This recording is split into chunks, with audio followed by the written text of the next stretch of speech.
Topic: Why is the world full of news, but the economy feels stuck?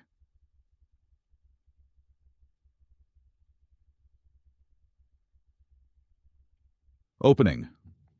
This week, if you follow the news, it feels like everything is happening at once. Inflation, interest rates, politics, energy, supply chains. But when you look closely, something feels strange. There's a lot of noise, but very little movement.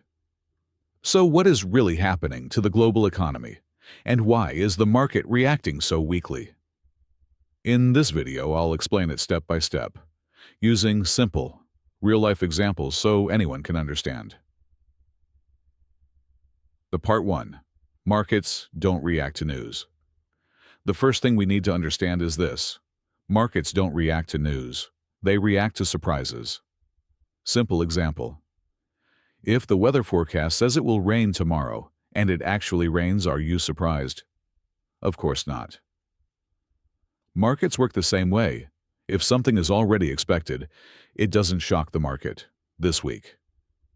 Inflation data. Slightly lower. Already expected. Central banks, no major changes, already known. Prices moving, but within normal ranges. So we had a lot of news, but very little new information. Part 2. Inflation. The problem is not the number. Many people hear inflation is falling and immediately think, good news, the economy is getting better. But reality is different. Everyday example. You go to the supermarket, prices stop increasing, but they are still very high. That means prices stopped rising, not that life became cheaper. Lower inflation equals slower price increases. It does not mean costs are low again. For businesses.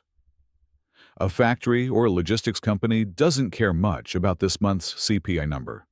What they really care about is, are costs stable for the next 3 to 6 months? When fuel prices, transportation costs, raw materials are still unpredictable, businesses don't expand. Part 3. Central banks are stuck in the middle. Now let's look at central banks. They are in a very uncomfortable position. They face two bad options. 1. Cut interest rates too early, leads to the economy. Breathes easier, leads to, but inflation may return too. Keep rates high. Inflation stays under control, but growth slows down. So, what do? They wait. Simple analogy. It's like driving in heavy fog. You don't speed up, you don't turn around, you slow down and observe. When policymakers wait, big money waits too. Part 4. Logistics. The real economy doesn't lie. If you really want to know whether the economy is healthy, look at logistics, because goods don't lie. What we are seeing, companies avoid long-term shipping contracts. Orders are smaller and more frequent.